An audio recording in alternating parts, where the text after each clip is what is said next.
یہ دھرنا پاکستان کے لوگوں کی گفتگو کا موضوع بن رہا ہے۔ جو سیاسی مخالفین ہیں وہ تو یہی بات کریں گے جو وہ کر رہے ہیں، لیکن آپ میں اخلاص ہے، آپ اس مسئلے کو ایڈریس کر رہے ہیں کہ پاکستان کے غریب لوگ، مڈل کلاس لوگ، متوسط طبقے سے تعلق رکھنے والے لوگ کس پریشانی کا شکار ہیں، اور اس پریشانی پر ان پر مزید یہ تماشا کیا جاتا ہے کہ پیٹرول بم گرائے جاتے ہیں اور 12 بجتے ہیں اور ان کو کھجلی ہونا شروع ہو جاتی ہے کہ کس طرح لوگوں کو تکلیف دینی ہے اور کس طرح سے نوٹیفیکیشن جاری کرنا ہے۔ جب یہ کہتے ہیں کہ عالمی مارکیٹ میں قیمت بڑھ رہی ہے تو میں یہ پوچھنا چاہتا ہوں کہ کل تو عالمی مارکیٹ میں $2 فی بیرل قیمت کم ہوئی تھی، پھر آپ نے 50 پیسے کیوں بڑھائے؟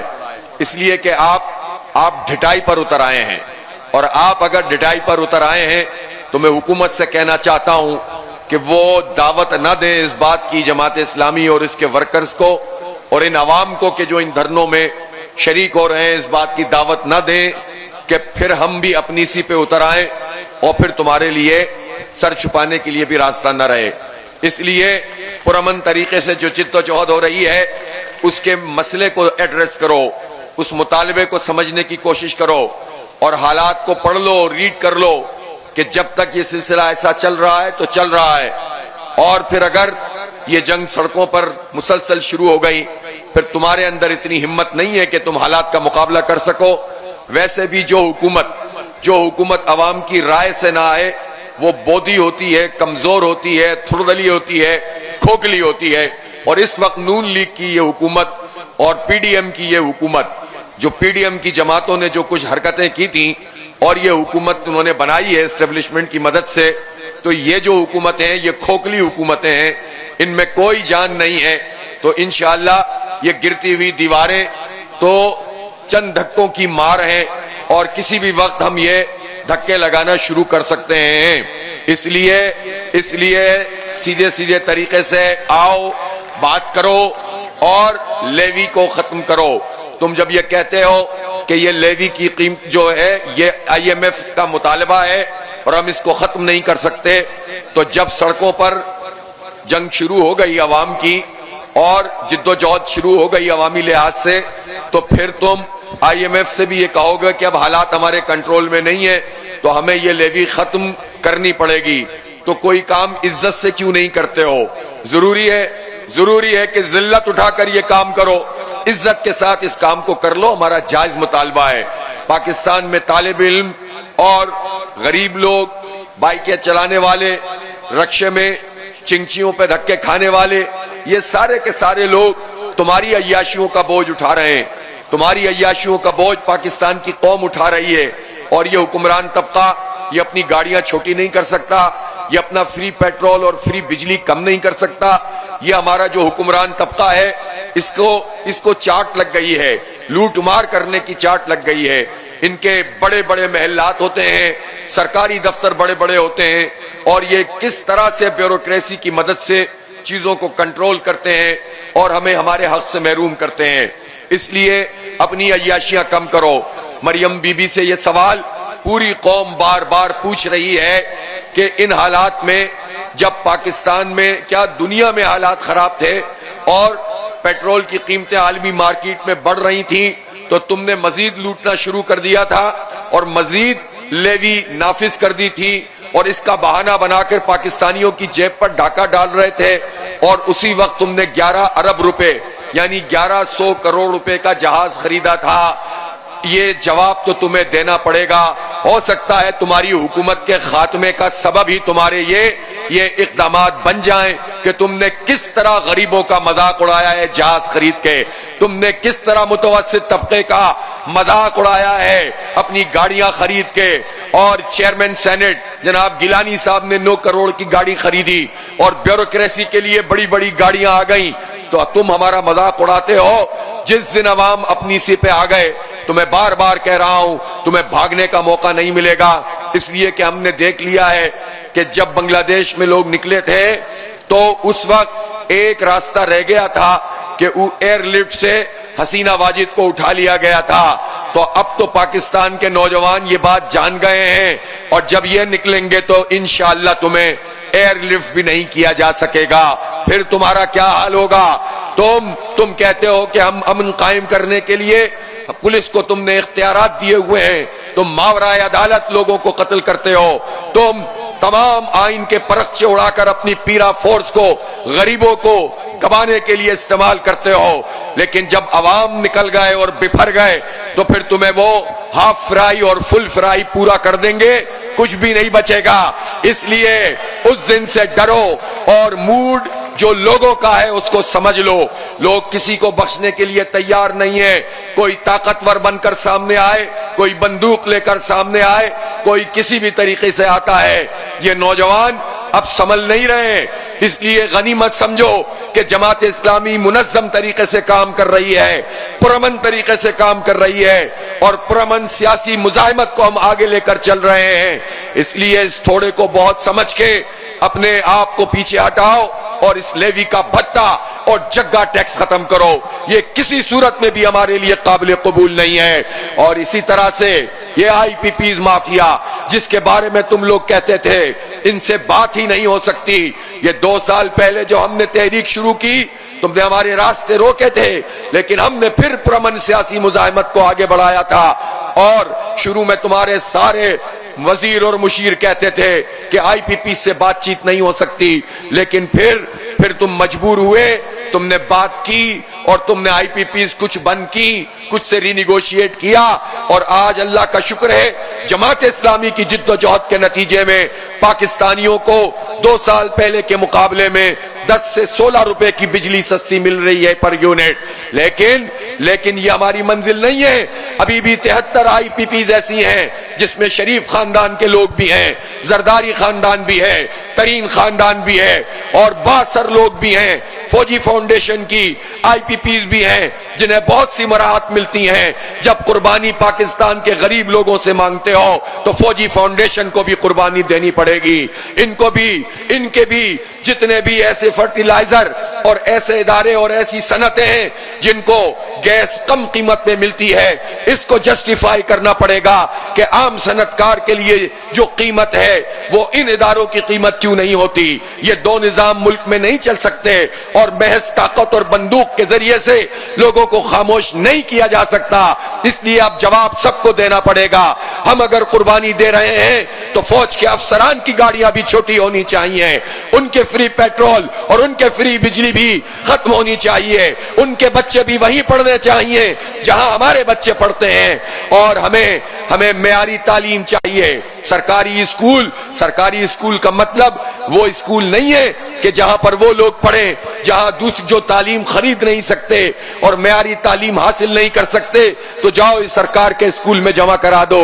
نہیں، سرکاری اسکول کا مطلب یہ ہے کہ ہمارے ٹیکسوں کے پیسوں سے حکومت کا جو تعلیم کا بجٹ ہے اس کی ذمہ داری ہے کہ وہ معیاری تعلیم سرکاری اسکولوں میں بنائے تاکہ پرائیویٹ سیکٹر میں جا کر تعلیم خریدنے کی ضرورت نہ پڑے. لوگ جاتے اس لیے ہیں کہ انہیں اچھی تعلیم نہیں ملتی. تو تم تو 11,000 اسکول بیچ رہے ہو، 25,000 اسکول بیچنا چاہتے ہو، کالج فروخت کر رہے ہو، یونیورسٹیوں کو گرانٹ نہیں دے رہے، نوجوانوں کی تعلیمی نسل کشی کر رہی ہے یہ مریم نواز، اور برباد کر کے رکھ دیا اس نے تعلیم کے نظام کو. اور ابا کے نام پر 4 اسکول بنا دو، ڈرامے بازیاں بند کرو، قوم کے بچوں کو تعلیم دو، صحت کی سہولت دو، روزگار دو. یہ ناٹک ختم کرو، یہ میڈیا کے ڈرامے ختم کرو. یہ بپھر گئے نوجوان تو کہیں کے نہیں رہو گے. اس لیے یہ جو کچھ بھی تماشا لگا ہوا ہے اس تماشے کو اب انہیں بند کرنا پڑے گا.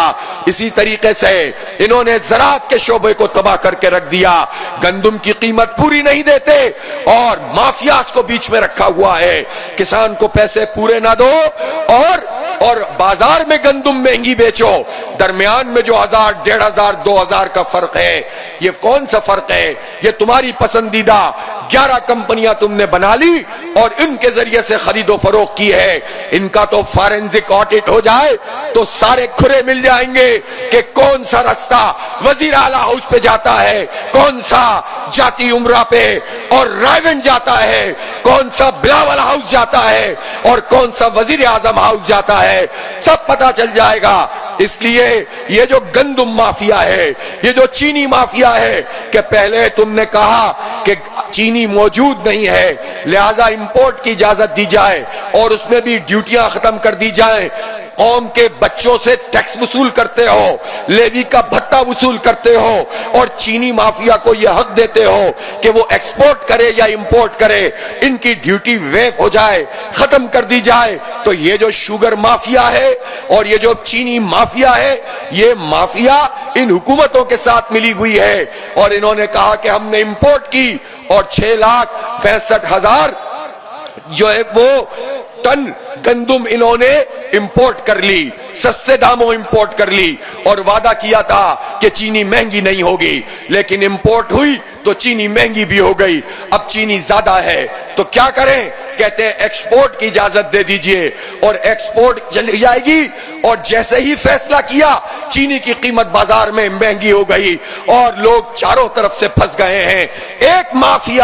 ایک مافیا فائدہ اٹھا رہا ہے، وہ حکومتوں میں شامل ہے، حکومتوں کے اقدامات کے ذریعے سے وہ مزے کر رہا ہے، چھوٹا سا طبقہ ہے، انہی کی آئی پی پیز ہیں، انہی کی شوگر ملیں ہیں، انہوں نے پورے نظام کے اوپر قبضہ کیا ہوا ہے، یہی جاگیردار اور وڈیرے ہیں، یہی خان اور سردار ہیں، انہی کو مقتدر طبقوں کی، طاقتور لوگوں کی سرپرستی حاصل ہے، اور ایک پارٹی میں جاتے ہیں وہ پارٹی مضبوط ہو جاتی ہے، دوسری میں لے کر جاتے ہیں اس کو طاقتور بنا دیتے ہیں۔ یہ اقتدار کا میوزیکل گیم، جو میوزیکل چیئر کا گیم ہے، یہ پورے پاکستانیوں کے کلیجے پہ منگل رہا ہے۔ اب یہ سلسلہ ختم کرنا پڑے گا، اب آواز کو آپ دبا نہیں سکتے ہیں۔ آپ ایک مرتبہ آر ٹی ایس بٹھا دیں گے، دوسری مرتبہ فارم 47 پہ لے آئیں گے، لیکن تیسری مرتبہ آپ کے بس میں کچھ بھی نہیں رہے گا۔ اس لیے حالات کا ادراک کر لو، حالات کو پڑھ لو اور سمجھ لو، آوازوں کو دبانا بند کر دو اور لوگوں کو ریلیف دینا شروع کرو، اپنی مراد کم کرو، لوگوں کو ریلیف دینا شروع کرو، تو جا کر مسئلہ حل ہو سکتا ہے، ورنہ تمہاری داستان تک بھی نہ ہوگی داستانوں میں۔ اس لیے میرے بھائیوں اور دوستو، اس بڑی جد و جہد کی تیاری کیجئے۔ جماعت اسلامی ایک منظم جماعت ہے، جماعت اسلامی ایک نظریاتی تحریک ہے، جماعت اسلامی اور پاکستان دو علیحدہ چیزوں کا نام نہیں ہے۔ ہم جب پاکستان کا لفظ کہتے ہیں تو اس کا مطلب یہ ہے کہ ہم لا الہ الا اللہ محمد الرسول اللہ والے پاکستان کی بات کرتے ہیں، جس کو ہم مسجد کی حیثیت دیتے ہیں۔ یہ پاکستان کا نام، یہ عاصم منیر کا نام پاکستان نہیں ہے، نواز شریف، شہباز شریف، عمران خان، زرداری یا نعیم الرحمن کا نام بھی پاکستان نہیں ہے۔ پاکستان کلمے کا نام ہے، پاکستان قربانیاں دینے والوں کا نام ہے، شہداء کے خون کا نام ہے، پاکستان عدل کی اور انصاف کی حکمرانی کے خواب کا نام ہے۔ یہ کسی جرنیل کا نام نہیں ہے، نہ جرنیل نے پاکستان بنایا تھا، پاکستان کے عوام نے بنایا تھا، قربانی دینے والوں نے بنایا تھا۔ اس لیے کوئی طاقت کے ذریعے سے یہ دعویٰ کرے کہ ہم ریاست ہیں اور ہم حکومت ہیں اور ہماری بات سنو، تو کیوں سنے تمہاری بات؟ تم تو آج بھی اپنی ریجیمنٹس کو آج بھی انگریز کے دور سے لے کر چلتے ہو، آج بھی تمہارا کینٹونمنٹ کا ایکٹ 1924 کا چلا آ رہا ہے، اور تم کہتے ہو کہ پاکستان یہ ہمارا پاکستان ہے، ہمیں اس پاکستان سے کوئی مایوس نہیں کر سکتا۔ اور میں پارٹیوں کے ورکر سے بھی کہنا چاہتا ہوں، اختلاف تمہارا کسی جماعت سے ہو، کسی فرد سے ہو، کسی اور آدمی سے ہو، لیکن پاکستان نے کیا بگاڑا ہے؟ پاکستان ہمارا ہے، اس پاکستان کو اس کی حقیقی آزادی بھی ملنی چاہیے، عدل اور انصاف کا نظام بھی ملنا چاہیے۔ کون سا نظام؟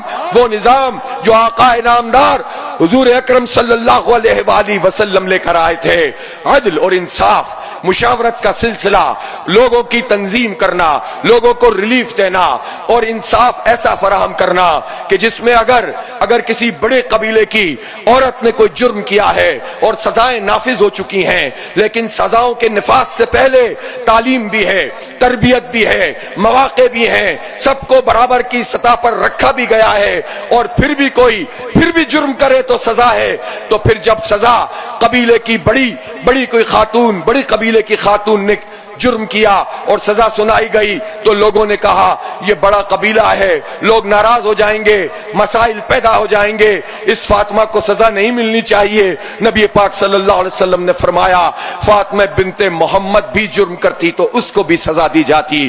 اس عدل کے نظام کے لیے ہم نے پاکستان بنایا تھا۔ یہ ربیع الاول کا مہینہ ہے، اس مہینے میں ہم آقا نامدار حضرت محمد مصطفیٰ احمد مجتبی صلی اللہ علیہ وآلہ وسلم کے پوری سیرت کو پڑھیں اور ان کے پوری جد و جہد کا مطالعہ کریں، اور جو نظام وہ لے کر آئے تھے، ہمارا نظام صرف یہ نہیں تھا کہ مسجد میں نماز کا نظام بن جائے، رمضان میں روزے کا نظام بن جائے، اور اسی طرح ظاہری چیزوں کا سسٹم، یہ نماز، یہ روزہ، یہ حج اور یہ زکوٰۃ اس بڑے جہاد کے لیے تیار کرتا ہے جو زمین پر جو انسانوں کی خدائی ہے، جو نظاموں کی خدائی ہے، جو قوموں کی اجارہ داری ہے، جو لوگوں نے اپنے اوپر اپنے آپ کو خدا بنا لیا ہے، ان کو اس سے معزول کرو اور اللہ کی مرضی کا سسٹم قائم کرو، انسانوں پہ سے حاکمیت کا خاتمہ کرو۔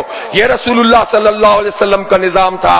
آپ معیشت کے دائرے میں دیکھیں، آپ تجارت میں دیکھیں، آپ عدالت میں دیکھیں، آپ قانون میں دیکھیں، آپ حکومتی معاملات میں دیکھیں، پوری ریاست کے معاملات کو دیکھیں، سب کے سب کا مرکزی نقطہ یہ ہے کہ اللہ وحدہ لا شریک ہے۔ ہماری ذمہ داری اس کی مرضی کا سسٹم بنانا اور لوگوں میں سماجی عدل پیدا کرنا ہے، انصاف پیدا کرنا ہے، محرومیوں کو دور کرنا ہے، اور کوئی سرمایہ کی طاقت سے، کوئی بندوق کی طاقت سے اگر حکمرانی کرے تو اس کو بے دخل کرنا ہے۔ یہ نبی پاک صلی اللہ علیہ وسلم کا اسوہ ہے، یہ آپ صلی اللہ علیہ وسلم کی سب سے بڑی سنت ہے۔ اسی سنت کے لیے آپ نے ہجرت کی، اسی سنت کے لیے آپ نے جہاد کیا، اسی سنت کے لیے آپ نے لوگوں کو منظم کیا، اور پھر آپ کا دائرہ کتنا وسیع تھا، بین الاقوامی معاملات بھی ہیں، مقامی سطح کے ایشوز بھی ہیں، مہاجرین کی آباد کاری بھی ہے، انصار کی ریلیف کا کام بھی ہے، اور 10 سال کی مدت میں 32 غزوات بھی ہیں، جہاد بھی چل رہا ہے، قتال کے میدان بھی سج رہے ہیں، تعلیم اور تربیت بھی ہو رہی ہے، اور صفہ کے چبوترا ایک عظیم یونیورسٹی کا درجہ بھی اختیار کر رہا ہے، تزکیہ بھی ہو رہا ہے، تربیت بھی ہو رہی ہے، اور قافلے بھی روا کیے جا رہے ہیں، بین الاقوامی طاقتوں سے بات چیت بھی ہو رہی ہے۔ ایک ہمہ پہلو دین ہے ہمارا دین، یہ کوئی کسی چند ڈبوں کے اندر بند نہیں ہے، اس لیے ہم اس دین کے لمبردار ہیں۔ یہ پاکستان اس لیے بنا تھا کہ ہم وہ دین قائم کریں گے جو آقا نامدار حضرت محمد مصطفیٰ صلی اللہ علیہ وسلم نے جو دین ہمیں دیا ہے۔ اس لیے یہ طویل جد و جہد ہے، اور اس جد و جہد میں ظلم کی مختلف شکلوں کے خلاف لوگوں کو منظم کر کے ایک طاقت میں ڈھلتے چلے جانا، اور پھر بالآخر رائے عامہ کے ذریعے سے حالات کو تبدیل کر دینا اور نظام کو تبدیل کر دینا، یہ وہ کام ہے جو ہمیں کرنا ہے، اور انشاءاللہ تعالی ہم اس کام کو انجام دیں گے۔ مجھے پتا چلا ہے کہ حیدرآباد میں بھی ایک دھرنا شروع ہو چکا ہے، آج اس کا 3را دن ہے، اور انشاءاللہ وہ جاری رہے گا، اور میں وہاں کے امیر صاحب سے کہنا چاہتا ہوں، طاہر مجید صاحب سے، ہمت سے کام لیں، گلی محلوں اور بستیوں میں جائیں، اور حیدرآباد تو ہمارا شہر ہے، میرا شہر ہے، میں وہاں پیدا ہوا ہوں، تو تھوڑا بہت تو حساب کتاب آپ کو اس کا بنانا پڑے گا۔ کراچی کے لوگ تو پہلے ہی دھرنے پہ موجود ہیں، لیکن کراچی میں جتنا پوٹینشل ہے، میری بات منیم ظفر صاحب اور ان کی پوری ٹیم سن رہی ہے، آپ میں جتنا پوٹینشل ہے، ہماری ٹیم جتنی وہاں پر چارج ہے اور لوگ جس طرح سے متوجہ ہیں، تو کراچی کا کوئی محلہ، کوئی گلی، کوئی بستی خالی نہیں جانی چاہیے۔ دھرنے کو بھی سجائیے اور محلے میں بھی لوگوں کو لے کر جائیے، بستیوں میں بھی اسکرینیں لگائیے، اور پوری قوم کو مجتمع کر لیجئے، اور اس طرح سے قوت میں ڈھلتے چلے جائیے۔ وہاں کے قبضہ میئر صاحب کتنا ہی چیچے کرتے رہیں، آپ کو اس سے پریشان ہونے کی ضرورت نہیں ہے، آپ اپنا کام جاری رکھیے اور عوام کو اپنے ساتھ ملاتے چلے جائیے۔ جنہوں نے ہماری سیاست کی ٹریفک جام کر دی ہے، جنہوں نے ہماری معیشت کی ٹریفک جام کر دی ہے، وہ ہمارے دھرنے کے بارے میں کہتے ہیں کہ ٹریفک جام ہو رہا ہے، اور آپ جو ہے دھرنا نہ دیں تو تم نے تو پوری قوم کا ٹریفک جام کیا ہوا ہے، تمہیں ہٹائیں گے تو یہ شاہراہیں کھلیں گی اور پاکستان ترقی کرے گا، تمہیں اٹھا کے پھینکیں گے تو پاکستان آزاد ہوگا۔ اس لیے ان کی باتیں سننے کی ضرورت نہیں ہے۔ اسی طرح پشاور میں بھی دھرنا موجود ہے، عبدالواسع صاحب ہو ہوں، عنایت اللہ صاحب ہوں، اسی طرح عبدالرزاق عباسی اور ہمارے محترم پروفیسر محمد ابراہیم صاحب، ہمارے وہاں 4 تنظیمی صوبوں کے ذمہ داران ہیں۔ میں آپ سے یہی کہتا ہوں کہ پشاور کا دھرنا برقرار رکھنا ہے، لیکن اس کو بڑھاتے چلے جانا ہے، لیکن اپنے اپنے علاقوں میں بھی، اپنی اپنی آبادیوں اور بستیوں میں، تحصیلوں میں، گاؤں میں، گوٹھوں میں آپ اس پیغام کو عام کیجئے اور دھرنوں کا آغاز کر دیجئے، احتجاجی کیمپ لگانا شروع کر دیجئے، ایسا پبلک پریشر بنائیے کہ حکمرانوں کو پیچھے ہٹنا پڑے۔ تو پورا کے پی اس کی پشت پر آنا چاہیے۔ ہمیں صرف ایونٹ نہیں بنانا ہے، بلکہ گلی محلوں میں پینیٹریشن کرنی ہے اور نوجوانوں کو اپنے ساتھ ملا کر اس دھرنے کا حصہ بنانا ہے۔ بلوچستان کے بدترین حالات کے باوجود 7 اگست کو جماعت اسلامی بلوچستان نے جس طرح پورے بلوچستان کی بڑی بڑی شاہراہوں پہ دھرنے دیے، انہیں بلاک کیا، میں مولانا ہدایت الرحمان ان کی پوری ٹیم کو خراج عقیدت پیش کرتا ہوں۔ شدید ترین تھریٹس کے باوجود انہوں نے مظاہرے 22 تاریخ کو بھی کیے ہیں اور 29 اگست سے وہاں بھی دھرنے کا آغاز ہو رہا ہے۔ اہل بلوچستان پورے پاکستان کے ساتھ مل کر یکجہتی کا اظہار کریں گے، اور یہی جماعت اسلامی ہے جو تقسیم نہیں کرتی، پورے ملک کو جوڑ دیتی ہے، جو سب کے کامن ایشوز ہیں، وہ بلوچوں کے بھی ہیں، وہ پختونوں کے بھی ہیں، وہ پنجابیوں کے بھی ہیں، وہ مہاجروں کے بھی ہیں، وہ سندھیوں اور سرائکیوں کے بھی ہیں، وہ کشمیری اور ہزارے وال کے بھی ہیں، سب کے یہ کامن ایشوز ہیں۔ ان سب کو لے کر ہمیں چلنا ہے، بلکہ یہ تو مسلمانوں کے ہی نہیں، غیر مسلموں کے بھی ایشوز ہیں۔ مسیحی برادری بہت بڑی تعداد میں یہاں دھرنے میں شریک ہوتی ہے، ہندو برادری ہے، سکھ برادری ہے، مزید بھی ان لوگوں کو لے کر آئیے اور ایک قوت میں ڈھلتے چلے جائیے۔ اسی طرح ہمارے اندرون سندھ میں ہم دیکھ رہے ہیں کہ کیا تھرپارکر ہے اور کیا لاڑکانہ ہے، کیا بدین ہے اور کیا جیک باباد ہے، سب جگہ لوگوں نے کیمپ لگانے شروع کر دیے ہیں۔ میں کاشف شیخ صاحب کو بھی جو ان کو خراج عقیدت بھی پیش کرتا ہوں اور ان سے کہتا ہوں کہ مزید منظم کریں، ٹکڑوں میں بانٹنے والے ناکام ہو جائیں، آپ قوم کو جوڑنے والے بن جائیں، اور اس کے نتیجے میں ایک یکجہتی کی فضا کے ذریعے اپنے جو بنیادی مسائل ہیں ان کو لے کر آگے بڑھیں، اور پورے سندھ میں بھی یہی ماحول ہوگا۔ اب آ جائیے پنجاب کی طرف۔ پنجاب سرسبز بھی ہے، کھیت اور کھلیان بھی ہیں، ہموار میدان بھی ہیں، اور محنت کش عوام بھی ہیں۔ جب یہ محنت کش عوام نکل رہے ہیں اور کام کر رہے ہیں تو پھر ان سے آپ کا کنیکشن بھی بڑھنا چاہیے۔ آپ دھرنوں میں آتے ہیں، مختلف ضلعوں سے آتے ہیں، آپ جب آتے ہیں تو اس سے پہلے پورا ماحول بنایا کریں، اور جو یہاں نہیں ہوتے اپنی اپنی جگہوں پر ہوتے ہیں۔ پورا جنوبی پنجاب ہمیں معلوم ہے کہ پنجاب کی جو حکومت ہے، یہ جو مریم بی بی کی حکومت ہے، یہ حکومت بہت محدود سی حکومت ہے، ان کی سوچ بھی محدود ہے، ان کا جغرافیہ بھی محدود ہے۔ یہ جنوبی پنجاب کو کچھ بھی نہیں دینا چاہتے ہیں اور وہاں لوگ اپنے حقوق کی آواز اٹھا رہے ہیں۔ تو جنوبی پنجاب کے بھی ایک ایک ضلع میں، ایک ایک شہر میں، بستیوں میں، چوکوں اور چوراہوں پہ آپ کیمپ لگائیے۔ سید ذیشان اختر صاحب وہاں کی ذمہ داری کو سنبھالے ہوئے ہیں، اور میں سمجھتا ہوں کہ وہاں جتنا بڑا پوٹینشل ہے اس سے کہیں زیادہ آپ کو محنت کرنے کی ضرورت پڑے گی، تب جا کر پورے عوام جڑتے چلے جائیں گے۔ اسی طرح وسطی پنجاب کے جاوید قصوری صاحب جو ہمارے امیر ہیں، آپ ان کے خطبے سنتے رہتے ہیں، ان کے نعرے بھی سنتے ہیں، اور انشاءاللہ قصوری صاحب کی قیادت میں یہ جتنے ہمارے وسطی پنجاب کے اضلاع ہیں، ان سب میں بھی بھرپور طریقے سے گلی محلوں کی سطح پر رابطے شروع ہو جائیں گے انشاءاللہ تعالی۔ اور اس دھرنے کو صرف یہ نہ سمجھیں کہ یہ دھرنا یہاں پر ہو رہا ہے، اس کی پشت پر پورا پاکستان کھڑا ہونا چاہیے، پورا پنجاب کھڑا ہونا چاہیے۔ ڈاکٹر طارق سلیم صاحب سے آج فون پر بات ہوئی ہے، ان کی ٹیم راول پنڈی کے ایک تاریخی جلسہ عام کی تیاریاں کر رہی ہے، اور وہاں انشاءاللہ 30 تاریخ کو بہت بڑا جلسہ ہوگا، فیصل آباد میں 28 تاریخ کو جلسہ ہوگا۔ یہ دھرنا بھی چلتا رہے گا، دھرنے بھی چلتے رہیں گے، احتجاجی کیمپ بھی لگیں گے، ڈور ٹو ڈور رابطے بھی ہوں گے اور جلسے بھی ہوں گے۔ اب یہ ماحول بن گیا ہے، اس ماحول کو روکنا نہیں ہے، آگے بڑھتے چلے جانا ہے۔ تو مجھے امید ہے کہ انشاءاللہ ڈاکٹر طارق سلیم صاحب یا عارف شرازی صاحب نہ صرف ایک جلسہ کامیاب کریں گے بلکہ دھرنوں کو بھی کامیاب کریں گے، احتجاجی کیمپ بھی لگائیں گے، اور پھر اسلام آباد میں تو ہمارے نصر اللہ رندھاوا صاحب کی قیادت میں پہلے ہی 8-10 مقامات پر کیمپ لگے ہیں، تو آپ جگہیں بدل کے بھی اور مارکیٹوں میں بھی یہ کیمپ لگائیے، اسکرینیں لگائیے اور یہ پیغام پہنچائیے۔ ظاہر ہے یہ سارا کام ہے تو خرچہ بھی تو ہو رہا ہوگا، تو اس خرچے کے لیے کیا کریں گے؟ ہمارا کارکن اس کے لیے قربانی دے گا، ہم ایثار کریں گے، ہم اپنی جیب سے دیں گے، اور جتنے ہمارے معاون ہیں ان سے رابطہ کریں گے۔ یہی ہماری اصل طاقت ہے۔ ہم ہمارے پاس متمول لوگ بھی ہیں، صنعت کار بھی ہیں اور تاجر بھی ہیں، اور غریب کسان بھی ہیں، مزدور بھی ہیں، استاد بھی ہیں، طالب علم بھی ہیں، لیکن سب کے ساتھ ایک کشادہ دل ہے۔ جس کی جتنی حیثیت ہے اس کے مطابق دیں اور اللہ تعالیٰ اس میں برکت دے گا۔ آپ کو یاد ہے کہ غزوہ تبوک کے موقع پر جب شام کے مقام پر روم کی سپر پاور سے مقابلہ درپیش تھا تو آپ صلی اللہ علیہ وسلم نے کہا کہ لوگ اپنے اپنے مال دیں، تو کسی نے گھر کا آپ نے دیکھا کہ بڑا سامان دے دیا، کوئی کچھ لے کر آیا، کوئی کچھ لے کر آیا۔ عبد الرحمن بن عوف رضی اللہ تعالیٰ عنہ بڑے کھاتے پیتے تھے، اور انہوں نے اپنا سامان کے ڈھیر لگا دیے۔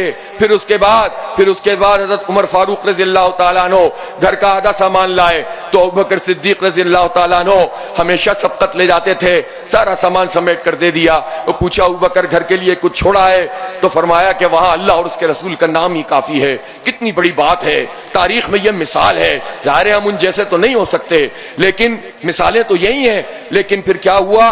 پھر ایک صحابی وہ تھے جن کے پاس دینے کے لیے کچھ نہیں تھا، تو انہوں نے یہودی کے کنویں پر محنت کی، مزدوری کی، کھیت کو سینچا، اور پھر اس کے بعد جو کھجوریں ملیں آدھی گھر والے بچوں کے لیے رکھی کہ کھا لیں، اور باقی لے کر نبی پاک صلی اللہ علیہ وسلم کی خدمت میں لے آئے۔ جب وہاں پر لائے تو جو منافقین تھے وہ کانا پھوسی کرنے لگے کہ اب روم کی طاقت سے ان کھجوروں سے جہاد ہوگا۔ باتیں یہ جو ہے کانا پھوسی جب بڑھنے لگی تو آپ صلی اللہ علیہ وسلم بھاگ گئے۔ آپ نے ان کھجوروں کو لیا، سامان پہ بکھیر دیا اور فرمایا اللہ تعالیٰ تمہارے مالوں کی مقدار کو نہیں دیکھتا، اللہ تعالیٰ تمہاری نیت کو دیکھتا ہے، تمہارے ایمان کو دیکھتا ہے، اور اللہ تعالیٰ اسی طرح سے عطا کرتا ہے۔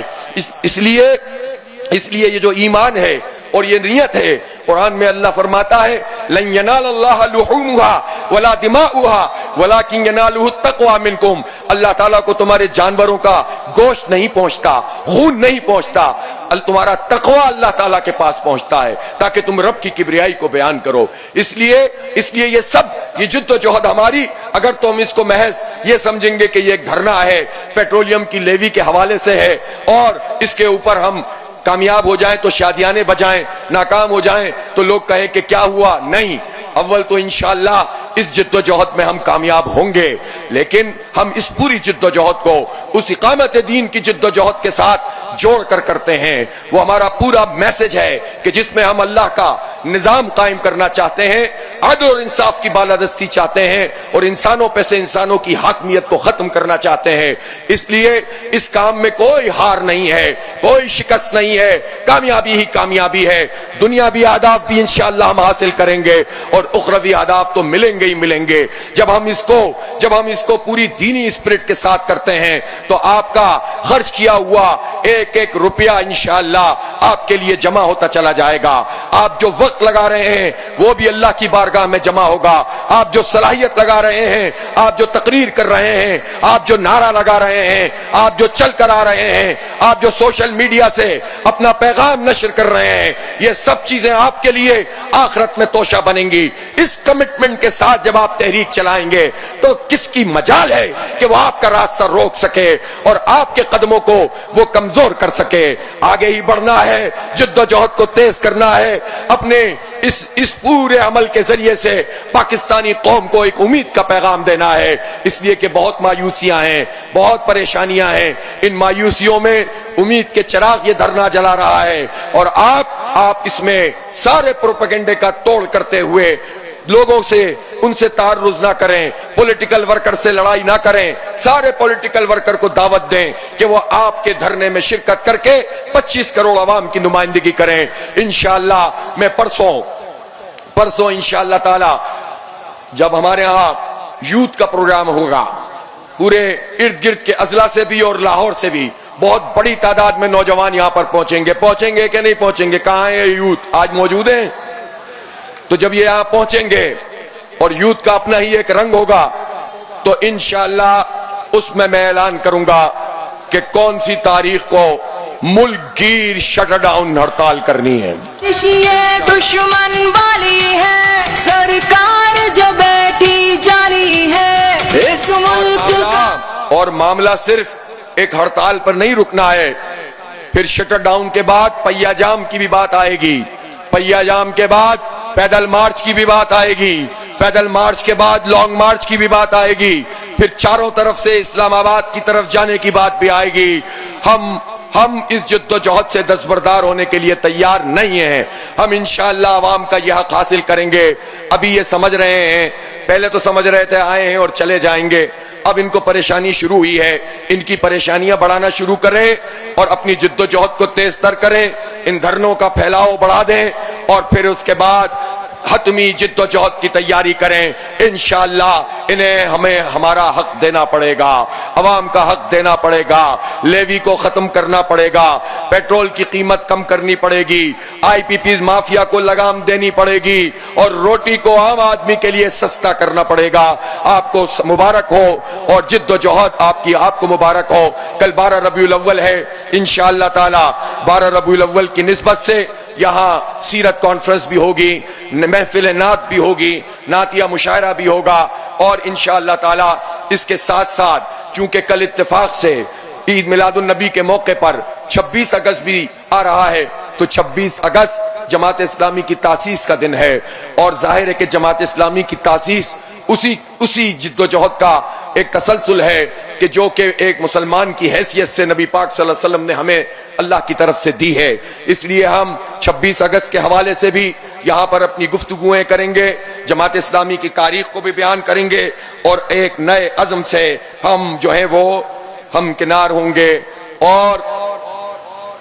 اور فیصل آباد میں کب ہے جلسہ؟ 28 تاریخ کو. تو میں ان کا نام تو نہیں لے رہا, جلسہ انشاءاللہ بہت تاریخی ہوگا اور بہت بلبلائیں گے لوگ. آپ بلبلانے دیں, ان کو پریشان ہونے دیں. تاریخی جلسہ فیصل آباد میں ہوگا انشاءاللہ. وآخر دعوانا الحمدللہ رب العالمین.